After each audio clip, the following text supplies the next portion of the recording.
अस्सलाम वालेकुम। बेटे हमारा आज टॉपिक है P4 for O level and P6 for IGCSE। इसकी बेटे आपने तैयारी के लिए पूरे सिलेबस को गो थ्रू करने की जरूरत को नहीं है। बेहतर यह है कि आपके जितने भी एक्सपेरिमेंट्स हैं या यूज ऑफ डिफरेंट इक्विपमेंट्स है उनको बेटे आपने थॉरली देखना है। ग्राफ ड्रा कैसे करते हैं, डिफरेंट सर्किट डायग्राम कैसे बनाते हैं, डिफरेंट टेबल ऑफ रिजल्ट्स आप कैसे बनाएंगे, how to find the gradient. तो ये बड़े तमाम बातें हम कुछ यहाँ करते हैं डिस्कस। आपने रीडिंग भी साथ मस्ट थॉरली करनी है और आपने बेटे कुछ पेपर अटेम्प्ट करने हैं और फिर उनकी मार्किंग स्कीम और कम से कम दो पेपर की आपने एग्जाम रिपोर्ट लाजमी स्टडी करनी है। अच्छा बेटे, हमारे पास एक्यूरेसी क्या होती है? हम बोलते हैं the minimum accurate reading an instrument can measure. तो बेटे जो हमारे पास होती है ना मेजरिंग टेप, इसका यूज ये है कि अगर हमारे पास लेंथ है मोर देन 1 मीटर तो हम यूज करेंगे मेजरिंग टेप। हमने फाइंड करनी है लेंथ ऑफ अ वॉल, किसी रूम का फाइंड करनी है, हमने वॉल्यूम फाइंड करना है, तो उसकी लेंथ विड्थ और हाइट के लिए हम यूज करेंगे measuring tape. We are to find, अगर हम यूज करते हैं मीटर रूल, अगर लेंथ है हमारे पास लेस देन 1 मीटर तो हम यूज करते हैं मीटर रूल। इसकी भी एक्यूरेसी 0.1 सेंटीमीटर है। और बेटे अगर लेंथ है 1 सेंटीमीटर से 10 सेंटीमीटर के दरमियान तो हम यूज करते हैं वर्नियर कैलिपर। इसकी एक्यूरेसी है 0.01 सेंटीमीटर। और बेटे हमारे पास जो माइक्रोमीटर स्क्रू गेज है to find diameter of thin wires और लेस देन 2 सेंटीमीटर हम यूज करते हैं बेटे माइक्रोमीटर। इसकी एक्यूरेसी है 0.01 मिलीमीटर। अब हम बेटे कुछ इंस्ट्रूमेंट्स की बात करते हैं। हमारे पास पहले है वर्नियर कैलिपर। इसका यूज तो आपके सिलेबस में नहीं है, इसकी रीडिंग लेनी ना, रीडिंग कैसे लेते हैं वो आपके सिलेबस में अब नहीं है।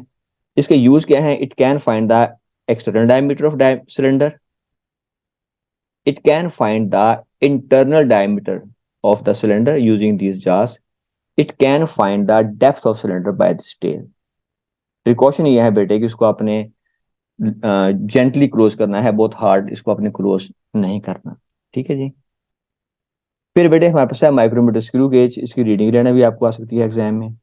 It is use to find the diameter of thin wire. इसका बेटे ये यूज है। इसकी रीडिंग कैसे लेते हैं? अच्छा, इसको भी क्लोज करते हैं gently by using this ratchet. ये इसका रैचेट है। अगर आप क्लोज करते हैं बाय थिम्बल तो you may put the extra pressure on the wire और आपकी बड़े रीडिंग गलत हो सकती है। तो इट्स बेटर कि इसको आपने यूज करना है बाय रैचेट। तो as you listen the sound of click you further stop closing it. अब बड़े रीडिंग का क्राइटेरिया हमारे पास ये है कि देखें, ये इसकी मेन स्केल रीडिंग है हमारे पास, ये इसकी हमारे पास सर्कुलर स्केल रीडिंग है। आप देखें मेन स्केल रीडिंग पे वैल्यू क्या आ रही है? ये 5 है, ये 5.5, 6 और ये 7 और ये बेटे 8। तो ये रीडिंग हमारे मार्क्स बेटे आ रही है 8.5 is the main scale reading. तो ये आपको दे रहे हैं 8.5 मेन स्केल रीडिंग। फिर बेटे ये है डेटम लाइन, इसके सामने अगर आप देखें तो आपको ये डिवीजन मिल रही है 40। तो बेटे 40 को हम करते हैं मल्टीप्लाई बाय 0.01 जो कि इसका लीस्ट काउंट है, तो ये बनता है 0.40।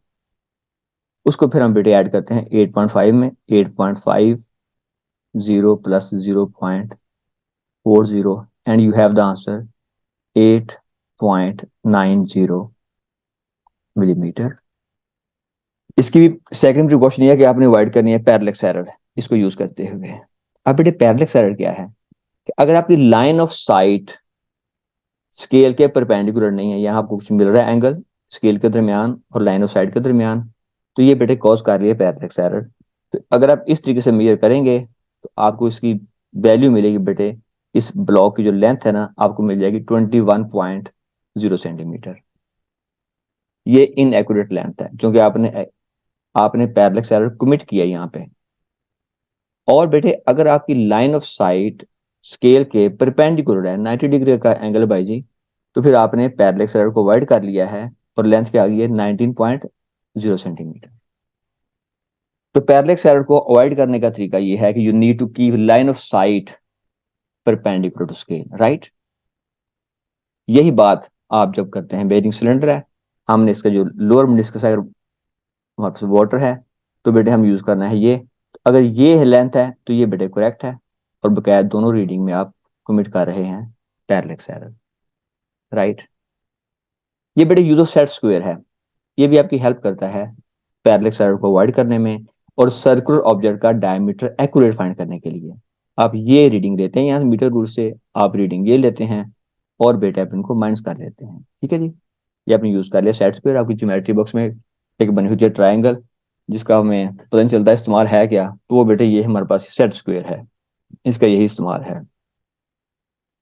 अच्छा फिर देखें बेटे, जो होता है ना एमीटर वोल्ट मीटर या गैल्वानोमीटर, इसमें एक ये लगा होता है मिरर स्केल के, ये इसकी स्केल है, इसके नीचे आपको यहाँ लगा होता है मिरर। ये बेटा यकीनन मिरर मेकअप करने के लिए नहीं है, इतने छोटे मिरर से क्या होगा मेकअप। ये भी अवॉइड करता है पैरेलल एरर, कि अगर इस नीडल का शेडो इसके बिल्कुल नीचे आ जाए, आप जब यहां से वॉच करते हैं ऊपर से, तो आपको जो इसका शेडो है बेटे वो नीडल के नीचे आ जाए, आपकी पैरेलल एरर अवॉइड हो जाएगी। अगर आप देखेंगे साइड से तो शेडो मुमकिन आपको यहाँ नजर आए आपको, तो you are committing the parallel error, right जी। तो ये बेटे यहाँ पे ये काम हो रहा है, रिफ्लेक्शन ऑफ द मिरर है, ये हेल्प करता है अवॉइड करने के लिए पैरेलल एरर को। अब बेटे मैथ मेयर करने के हमारे पास इंस्ट्रूमेंट है, इसका नाम हमारे पास है स्लाइडिंग बैलेंस है। ये बेटे हमारे पास बीम बैलेंस है, राइट। ये करता है मेयर मैथ, जिसका यूनिट ग्राम होगा या किलोग्राम होगा, ठीक है। और बेटे electronic balance, it also measure the balance mass. ये हमारे पास मॉडर्न वे आ गया, smart way to measure the mass of the object. और अगर आपने करना है मेजर वेट या फोर्स, तो हम बेटे इस्तेमाल करते हैं न्यूटन मीटर, राइट। और बेटे इसका होता है यूनिट न्यूटन, राइट। और आप जानते हैं डब्ल्यू इक्वल क्या होता है हमारे पास, एम जी, या एफ इक्वल टू एम। तो ये बेटे न्यूटन मीटर, इसकी रीडिंग आपको डायरेक्ट दे देगा। Stop watch to find the time period. अच्छा, अब स्टॉप वॉच जब ये आया हमारे पास, तो हमें रिएक्शन टाइम एरर का भी आइडिया होगा, उसके हम बेटे बात करते हैं इस पेंडुलम के मामले में। अच्छा, आप जब फाइंड करते हैं ना पेंडुलम से, इसका फाइंड करते हैं टाइम पीरियड ऑफ ऑसिलेशन, तो याद रखें जब पेंडुलम बेटे ऐसे वाइब्रेट कर रहा होता है ना, आप लेते हैं इसका time for one complete oscillation, के पेंडुलम साहब इधर गए हैं फिर घूम के वापस आए हैं, आपने इसका टाइम नोट कर लिया, राइट। इसमें याद रखिएगा जो होता है ना पेंडुलम का time period, it does not depend on amplitude, it does not depend on mass, it only depends on length of pendulum. इसका फॉर्मूला है आपके सिलेबस में, ऐसा सच नहीं है, लेकिन ग्राफ का भी आपको ड्रा करना दे सकता है, 2 पाई L/G अंडर रूट। सो बेटे जो आपका टाइम पीरियड है वो लेंथ के स्क्वायर रूट के प्रोपोर्शन है। सो time more the length of pendulum, more is the time period, right. और एक अहम बात है, एग्जामिनर पूछता है भाई जी कि ये जो पॉइंट ए है ये बेटर पॉइंट है, पॉइंट ओ बेटर पॉइंट है, या पॉइंट बी बेटर पॉइंट है to be used as reference point to count the number of oscillation. तो उसके लिए हम यूज किया करते हैं, हम फिडुशियल मार्क लगा लिया करते हैं, ठीक है, यहाँ लगा लें मार्क या यहाँ लगा लें आप। इसका बड़ा जवाब भी होता है कि जो होता है ना पेंडुलम जाके बी पे कुछ देर के लिए रुकता है, और इवन ए पे भी यही मामला है, तो वो रुकने वाला टाइम भी आपने नोट कर लिया, तो that can be a source of error. इससे जो पॉइंट ओ होता है ना सेंटर पॉइंट, जिसे हम बोलते हैं इक्विलिब्रियम पोजीशन, जब पेंडुलम ऑसिलेट कर रहा होता है, तो फिर this is the best point to count the oscillation. यहाँ पेंडुलम की स्पीड मैक्सिमम होती है, क्या भाई मैक्सिमम होती है, speed maximum. So error in time measurement is minimum, error in time measurement is minimum. Okay जी। तो ये बेटे ऐसा एग्जामिनर क्वेश्चन आपसे कर सकता है। अच्छा फिर बेटे एक सवाल और आ जाया करता है कि जी लेंथ ऑफ पेंडुलम भाई बताओ क्या होगा। तो लेंथ ऑफ पेंडुलम के बारे से भी याद रखिएगा कि अगर बेटे बात करता है लेंथ ऑफ पेंडुलम की, चलिए यहाँ बनाते हैं पेंडुलम हम, कि we have this pendulum, it is a pendulum. तो बेटे आपने लेंथ लेनी है पेंडुलम की, पेंडुलम के सेंटर तक की लेंथ ये वाली, क्योंकि पेंडुलम को वाइब्रेट कराती है इसकी फोर्स ऑफ ग्रेविटी, राइट। तो वो सेंटर में एक्ट करती है, it is the accurate length. अगर आप लेंथ ये लेंगे, ये भी गलत है, और अगर आप इसकी पूरी लेंथ लेंगे एज अ होल, तो बेटे ये लेंथ भी गलत होगी। तो ये अपनी बात याद रखनी है, लेंथ लेंगे पेंडुलम की सेंटर से, ठीक है। फिर बेटे रिएक्शन टाइम एरर है। आप जब पेंडुलम का फाइंड करते हैं टाइम पीरियड, तो बेटे उसमें आपके हाथों की जो एरर है वो भी बेटे उसमें दरमियान में इंक्लूड हो जाती है, राइट। उस एरर को मिनिमाइज करने के लिए हम इसके नंबर ऑफ ऑसिलेशन ज्यादा ले लेते हैं। तो अगर आप फॉर एग्जांपल आप लेते हैं 20 ऑसिलेशन, तो बेटे इसका मतलब है कि सपोज कर लें अगर 0.5, या सपोज कर लें 2 सेकंड अगर आपका रिएक्शन टाइम एरर है, सपोज कर लें, तो बेटे अगर रीडिंग 1 है तो आपका 0.2 सेकंड जो रिएक्शन टाइम वो एज इट इज रीडिंग में ऐड हो गया, आपकी रीडिंग होगी इनएक्यूरेट। और अगर आपने टाइम लिया फॉर 20 ऑसिलेशन, तो फिर बेटे 0.2, मैं सिर्फ बकाया टाइम तो डिवाइड होगा ही नहीं इसके ऊपर, तो 0.2/20, तो अब बेटे आपका रिएक्शन टाइम बहुत कम हो जाएगा। तो why would take more number of oscillation to reduce the reaction time of error. इसका आता है ना formula, capital T is time period of pendulum, और ये होता है equal to T may be for 10 oscillation, may be for 20 oscillation, उसको divide कर देते हैं 20 पे, तो ये रिएक्शन टाइम एरर को मिनिमाइज कर देता है। ठीक है जी। अच्छा बेटे, आपने जब ड्रा करना है टेबल ऑफ रिजल्ट्स किसी भी एक्सपेरिमेंट के लिए, फॉर एग्जांपल आप फाइंड कर रहे हैं, यू हैव आप राइट बैटरी आपके पास है, आपके पास एक रेजिस्टेंस है, आपने फाइंड करना है उसमें से आर की वैल्यू फाइंड करना चाह रहे हैं। अब देखिए इसमें आपने यहाँ लगा लिया अपने एमीटर, ये हमेशा लगाते हैं सीरीज में, यहाँ पर लगा लिया वोल्ट मीटर के पैरेलल। तो अब बेटे जो आपका बनेगा ना टेबल ऑफ रिजल्ट, उसका बेटे सीन बनेगा टेबल ऑफ रिजल्ट का, कि आपके पास कम से कम आप 3 या रीडिंग ले लें या 6 रीडिंग ले लें आप। तो अब बेटे आप एक बना कॉलम आई करंट के लिए इन एम्पेयर, राइट, इनको सेपरेट करेंगे। फिर अगर V in volt, then we have R in ohm equal to V over I. तो ये बेटे आपने टेबल ऑफ रिजल्ट ड्रा करना होता है। ठीक है, तो ये आपको एग्जाम में टेबल ऑफ रिजल्ट आपको ड्रा करना आ सकता है, और आपने ग्राफ ड्रा करना है तो आपके पास कम से कम 6 रीडिंग आप इसकी लिया करते हैं। ठीक है जी। तो कॉलम हैक की हेडिंग आपने देनी होती है लेंथ इन सेंटीमीटर, ये ऐसे लिख लें आप, दिल ऐसे नहीं होता, ऐसे लिख लें आप, मर्जी है आपकी। ठीक है। अच्छा, फिर आप जब बेटे रीडिंग ड्रा करते हैं, आपने अपना कोई डाटा इकट्ठा कर लिया, अब आप ग्राफ ड्रा करना चाहते हैं, तो इसमें एक कहता है कि कंसिस्टेंसी ऑफ रिजल्ट आना चाहिए। इसमें जरा देखिए इससे मुराद क्या है कंसिस्टेंसी से, लुक एट दिस केस। ये देखिए, आप रीडिंग लिया है 2.0, 3.8, 5.6, 7.3, 9.9, 11.4, एक्सेप्टेबल है, क्योंकि आपका जो मेयरिंग इंस्ट्रूमेंट था that may be metre rule, जिसकी एक्यूरेसी क्या है 0.1 सेंटीमीटर। तो आपने उसी की एक्यूरेसी में रहते हुए अपनी तमाम रीडिंग अपनी लिख ली हैं। लेकिन बेटे अगर आप ये करते हैं, केयरलेस मिस्टेक आप करते हैं कि आपने एक रीडिंग लिखी 2.0, 2 लिख लिया आपने, हालांकि इट मस्ट बी 2.0, तो काम खराब हो गया। फिर आपने बहुत अ, अक्लमंदी करने की कोशिश की, आपने ज्यादा बन गया precise than the accuracy of the instrument, आपने लिख लिया 5.65, ये भी रीडिंग बेटे गलत आ गई। 9.95, ये भी गलत आ गई। तो ये बेटे ऐसी कलेक्शन ऑफ रीडिंग आपकी गलत हो जाएंगी, हल्की सी केयरलेस मिस्टेक काम खराब कर देगी।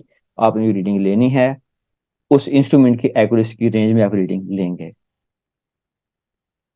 फिर बेटे जो आप ग्राफ ड्रा करते हैं उसको ऐसा देखिएगा, स्केच डायग्राम। अगर आपसे कुछ पूछता है, लेता है सजेशन, कि फॉर एग्जांपल मैं आपसे कहता हूँ जी, कहता है जी वी हैव अ पेंडुलम, कहता है जी एक पेंडुलम है हमारे पास, इसके आप लेंथ नोट करना चाहते हैं, तो कैसे करेंगे।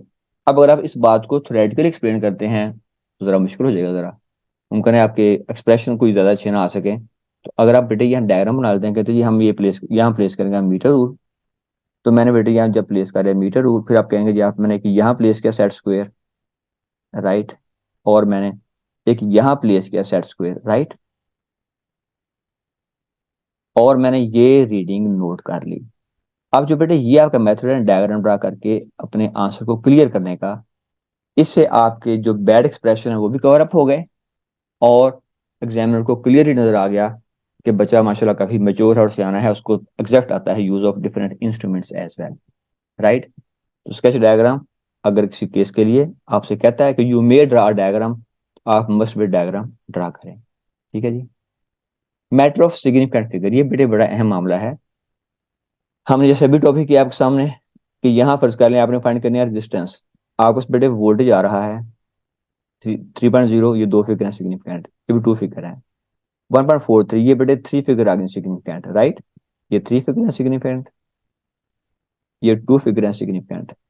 अब आपका आंसर होना चाहिए in terms of less number of significant figure, और 1 बेटर भी हो सकती है, 3 भी हो सकता है, लेकिन यह है कि इसमें कंसिस्टेंसी ऑफ देंगे रिजल्ट्स की। तो ये बेटे आपने तमाम देखें रीडिंग में आपका उन 2 फिगर में उसने आंसर दे दिया हुआ। तो ये आपने खास ध्यान करना है। वो आपसे पूछ सकता है आपको डाटा देके कि बच्चे ने क्या गलती की है, तो ये अपनी गलती का यहाँ ध्यान करना है कि जब भी आप दो रीडिंग को करते हैं मल्टीप्लाई डिवाइड, तो you will give the final answer in terms of less number of significant figure. फिर बेटे आपका ग्राफ हो गया, ड्रा करना है आपने। ग्राफ के ड्रा करने में याद रखिएगा, आपने जो पॉइंट्स होते हैं वो तमाम के तमाम प्लॉट कर दें हैं। पॉइंट्स 5 पॉइंट दिए हैं, 6 दिए हैं, तमाम प्लॉट कर दें, उसका एक नंबर मिल जाएगा आपको। चॉइस ऑफ स्केल, आपने स्केल सूटेबल चूज करनी है, उसका बेटे नंबर मिलेगा। फिर स्केल लेबल करनी है आपने कि भाई जी आपने क्या लिया है value along X axis, you may have taken V, along Y axis you may have taken I, उसको लेबल करें बकायदा आप। फिर बेटे आपने ड्रा करनी है line of best fit, right. फिर आपने फाइंड करना है ग्रेडियंट, ये तमाम बातों का जिक्र करते हैं अभी हम, ठीक है जी। और फिर आपसे कहता है कि find the value of Y intercept, आपसे कह सकता है वो। Okay. Rules of plotting graph, जैसे मैंने आपसे अर्ज कर दिया कि आपने स्केल शो करना है, उसका यूनिट शो कर दें, ठीक है। नहीं शो करते तो भी एग्जामिनर गुस्सा नहीं करता यहाँ पे इस मौके पे, ठीक है जी। चूज अप्रोप्रिएट स्केल की बात होगी बेटे आपसे, ठीक है जी। और कम से कम 3/4 ऑफ द आपने इस्तेमाल करनी है ग्रिड, ग्रिड का मैक्सिमम पार्ट बेटे आपने इस्तेमाल करना है, ठीक है। उसके बाद आप प्लॉट्स करने हैं तमाम पॉइंट्स, जिसमें कहा है अभी आपसे, तमाम पॉइंट्स बेटे आपने प्लॉट करने हैं, उसका आपको 1 मार्क मिलेगा, ठीक है। और जो पॉइंट्स प्लॉट करने हैं उसके लिए ये डॉट लगा के सर्कल, ये बेटे बेहतर है ये ना करें। वो कहते हैं जब पाइल ऑफ पेपर इकट्ठे होते हैं तो ये एक्सपेंड कर सकता है, इससे आपका रिजल्ट खराब हो जाएगा। तो कहते हैं स्मार्ट सा क्रॉस लगा दें, ये बेटर है, ठीक है। तो ऐसे अपने पॉइंट को इंडिकेट करना है। और आप जब ड्रा करते हैं बेस्ट फिट लाइन, तो जिस पॉइंट को आपने चाहते हैं कि इग्नोर किया जाए, उसको फिर बेटे आप बकायदा लेबल कर दें, ठीक है जी। ये आपका अनोमलस पॉइंट है। Draw line of best fit, आपने line of best fit draw करनी है, आप दिखाते हैं आपको sample line of best fit के, लाइन ऑफ बेस्ट फिट होती क्या है। ये मैंने बताया ना आपको कि जो पॉइंट आप इग्नोर करना चाहते हैं उसको लिख दें, क्लियर लेबल करें कि भाई ये मेरा पॉइंट अनोमलस है, इसको अपने कंसीडर नहीं करना ग्राफ के अंदर, ठीक है। अच्छा जी, अब बेटे फाइंड करना है आपने ग्रेडियंट, तो ग्रेडियंट फाइंड करने के लिए यूज करना है फॉर्मूला आपने, राइज ओवर रन। और जब फाइंड करने जा रहे हैं आप ग्रेडियंट, तो बेटे आप more than half of the line का बेटे आपने बनानी है ट्रायंगल। ये बेटे अगर आपस लाइन दी है उसने आपको, ठीक है, तो आप कम से कम इसकी ड्रा करें, ट्रायंगल लें, ठीक है। ये बेटे आपका y2 - y1 मिल जाएगा आपको, ठीक है। y1 है बेटे आपका, ये आपका यहाँ पे मिल जाएगा, y2 है, ये बेटे आपका x1 है, ये आपका x2 है, राइट। तो फिर बेटे आप इसका ड्रा करेंगे, फाइंड करेंगे इसका ग्रेडियंट। ये लाजमी आपने ध्यान करना है इस चीज का। छोटी सी मुनीसी ट्रायंगल ड्रा करके बैठ जाए कि इंक मेरी ज़ाया ना हो, तो ये बेटे अच्छी बात नहीं है, ठीक है। और हाँ, ये भी आपने नहीं चालाकी करनी कि जो ग्रेडियंट है उसके पॉइंट्स आप ले लें टेबल में से, ये नहीं करना, ग्राफ से लेने हैं, राइट। फ्रॉम द ग्राफ आप टेबल लेंगे, लेंगे points to find the gradient. और जो आपके रिजल्ट आएगा ग्रेडियंट का, वो 2 से 3 फिगर तक देंगे आप सिग्निफिकेंट में, राइट। अब देखें बेटे, ये ग्राफ है कुछ हमारे पास, इस बच्चे ने ग्राफ ड्रा किया है, देखो इसने ये ग्राफ ड्रा किया है, देखो इसका, इसने हॉरिजॉन्टली तो काफी एरिया कवर किया, नो डाउट। वर्टिकली बेटे ये सिर्फ यहां से लेकर यहां तक जा चुका है, इसकी ऑकवर्ड स्केल थी अलोंग वर्टिकल, ठीक है, ये स्केल इसकी सही नहीं थी। हाँ, ये लाइन बेहतर है, ये एक्सेप्टेबल है। ये इसने लाइन अलोंग एक्स एक्सिस भी काफी गई है, अलोंग वर्टिकल भी ग्राफ ने प्रॉपर ग्रिड को कवर किया है, ठीक है। फिर बेटे जब स्केल चूज करते हैं, तो वन जो बिग स्क्वायर है that can be taken as 1, that can be taken as 2, that can be taken as 5, that can be taken as 10, ये बेटर एक्सेप्टेबल है। उसको आप 3 ना चूज करें, और नंबर से अवॉइड करें, ठीक है। ये ध्यान करना है बेटे आपने।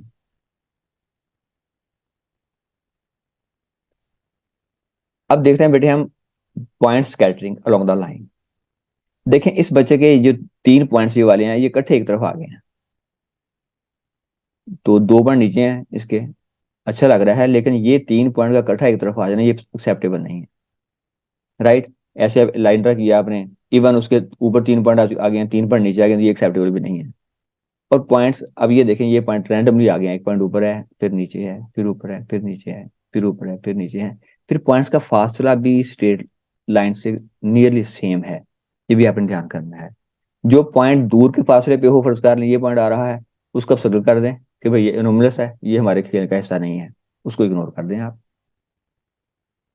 अच्छा, ये जो लाइन है ना, आपके हाथों में कुछ विटामिन बी की कमी है और लाइन आप प्रॉपरली स्मूथ कब आप ड्रा नहीं कर पा रहे, तो फिर बेटे ये लाइन आपने ऐसी ड्रा जो करते हैं ये एक्सेप्टेबल नहीं है, ठीक है, नॉट एक्सेप्टेबल है। और इवन अगर आपने बहुत थिक पेंसिल इस्तेमाल कर ली है तो ये भी more than half the division cover कर लेगी, तो बेटे ये एक्सेप्टेबल भी नहीं है, इनसे आपने बचना है, ठीक है। फाइंडिंग इंटरसेप्ट ये मैंने आपको बता दिया पहले। अच्छा हाँ, फाइंडिंग वाई इंटरसेप्ट, ये बेटे अहम बात है। अगर तो दोनों जो स्केल्स हैं वो शुरू हो रही हैं जीरो से, इधर भी एक्स एक्सिस के अलॉन्ग भी, आल्सो अलॉन्ग वाई एक्सिस, फिर जो यहाँ लाइन कट कर रही है that can be Y intercept. लेकिन अगर बेटे ये मामला है कि ये स्केल शुरू हो रहा है 4.0 से, फिर ये वाई इंटरसेप्ट डायरेक्ट आप यहाँ से नहीं लेंगे, यहाँ आप यूज करेंगे इक्वेशन फिर Y equal to M X plus C. तो आपको मालूम है ग्रेडियंट, आपको वाई मालूम हो, आपको एक्स मालूम हो, आप बेटे सी फाइंड कर लेंगे, ठीक है। ये इस पर इसके लिए है, इसके लिए ये बेटे कुछ सिंबल है। अगर वायर ऐसे डॉट लगा रहे हैं यहाँ पे, तो ये वायर टच कर रही हैं, ये वायर ज्वाइन है आपस में, ये क्रॉस कर रही है, ये टच नहीं कर रहे हैं, कि दोनों सिंबल लैंप के हैं। ये सिंबल एमीटर का है। अगर फर्ज कर रहे हो यहाँ पे दिया है कि ये पॉजिटिव एंड है, तो ये नेगेटिव है, फिर बेटे बैटरी के साथ भी इसको यूं अटैच करना है आपने कि इसका पॉजिटिव एंड पॉजिटिव से अटैच हो और इसका नेगेटिव एंड नेगेटिव से अटैच हो, ये आपने ध्यान करना है इसके लिए। Same case for the volt meter, right. और ये बेटे हमारे पास स्विच ओपन है, ये सेल है अगर सिंगल लगा है, अगर दूसरा ज्वाइन कर दिया तो बेटे बैटरी बन गई हमारे पास। ये डीसी पावर सप्लाई है, पॉजिटिव नेगेटिव, ये एसी पावर सप्लाई है, ये बेटे रजिस्टर है हमारे पास, राइट। ये एरो लगा हुआ है, इट मीन्स कि ये रजिस्टर वेरिएबल है, राइट। ये भी और ये दोनों वेरिएबल आ रहे हैं हमारे पास। ये बड़े सिंबल है थर्मिस्टर के लिए, ये सिंबल है LED light emitting diode, sorry LDR के लिए, लाइट डिपेंडेंट रजिस्टर के लिए। ये सिंबल लाइक रजिस्टर है, लेकिन ये हीटर है ये वाला।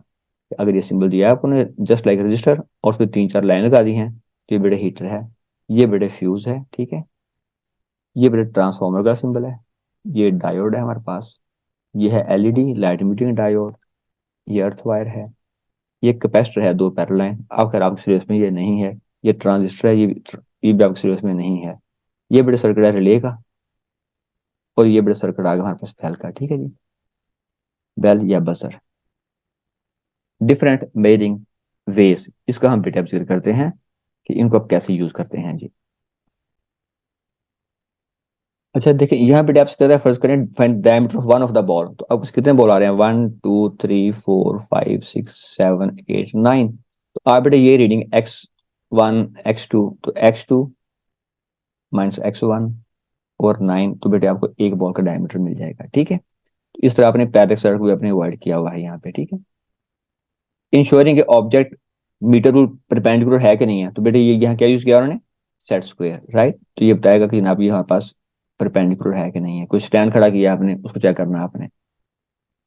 अपन चेक करना है कि कोई जो रूल है वो हॉरिजॉन्टल है कि नहीं है, कोई टेबल पड़ा हुआ हॉरिजॉन्टल है कि नहीं है, तो बेटे इसे हम क्या बोलते हैं, वाटर बैलेंस। ये आपकी हेल्प करता है ये बताने के लिए। या इसको बोलते हैं स्पिरिट लेवल। तो ये बेटे आपको बताता है कि ऑब्जेक्ट, इसमें एक होता है बबल होता है, राइट। तो बबल अगर दरमियान में आ रहा है तो इट मीन्स कि अभी क्या आ गया जी, इट्स हॉरिजॉन्टल, राइट। और इवन सेकंड वे ये है कि आप दोनों तरफ प्लेस कर दें मीटर रूल, या यहाँ प्लेस करें मीटर रूल, एक मीटर रूल यहाँ प्लेस करें वर्टिकली, और चेक करें अगर दोनों तरफ हाइट सेम है, तो भी बेटे ये हमारे पास कहलाएगा हॉरिजॉन्टल, ओके।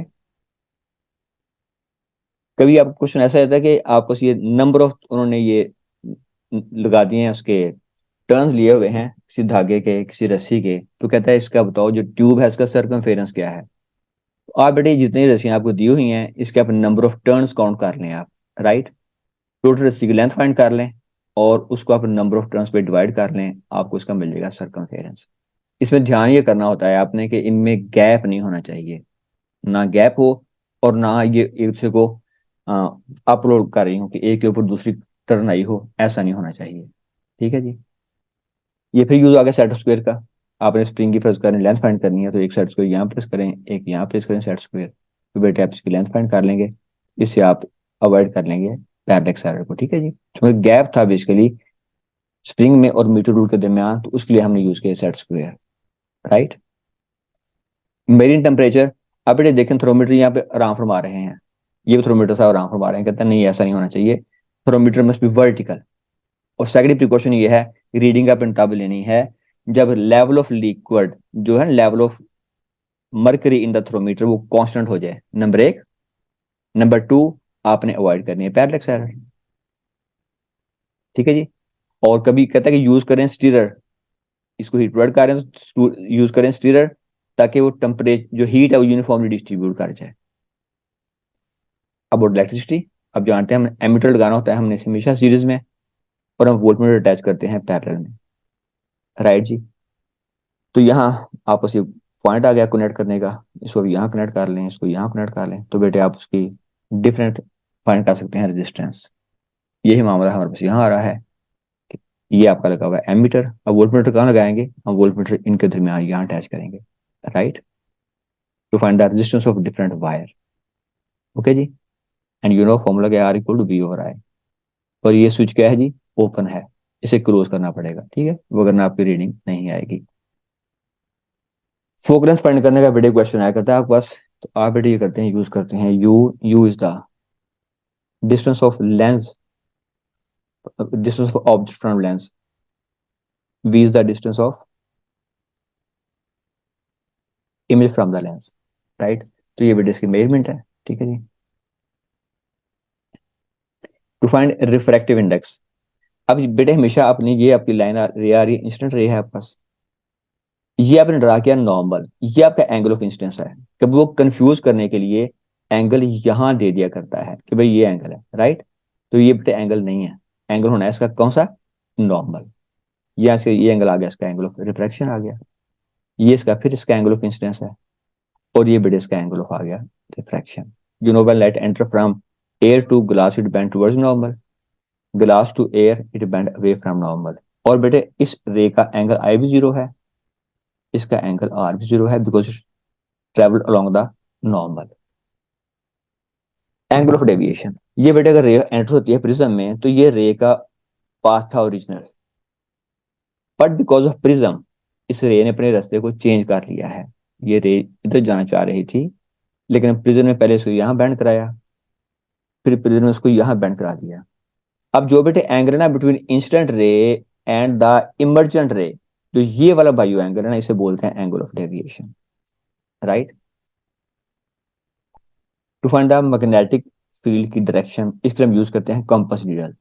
तो जो होते हैं ना बेटे कंपास नीडल, ये देखिएगा, ये जो कंपास नीडल है ये खुद भी मैग्नेट होती है। इसका बेटे एरो होता है नॉर्थ पोल, और बेटे इसकी टेल होती है साउथ पोल। लिहाजा जो इसका एरो है ये अगर नॉर्थ पोल है तो it will be pointed toward south pole, कि भाई अगर ये साउथ पोल है तो मैं कंपास यहाँ प्लेस करूँ, तो बेटे ये ऐसे कंपास यहाँ आएगी हमारे पास यहाँ पे, ठीक है जी। और अब जानते हैं magnetic field end move from north to south, ये जा रही है इधर मैग्नेटिक फील्ड एंड, तो कंपास भी इस डायरेक्शन में आ गई हमारे पास जी, ठीक है।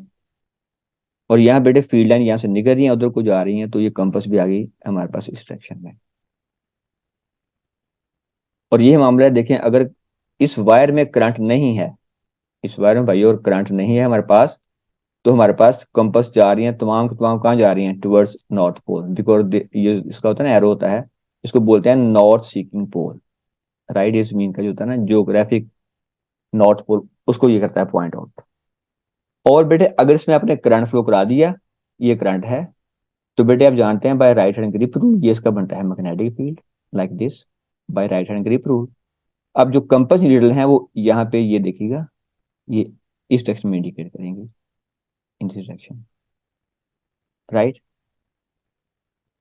तो अब बेटे इसके अलावा एक और प्रिकॉशन है, आप जब एग्जाम की तैयारी करने बैठे तो आप कुछ पेपर सॉल्व भी देख सकते हैं, आपको यूट्यूब पे भी मिल जाएंगे सॉल्व सॉल्व पेपर।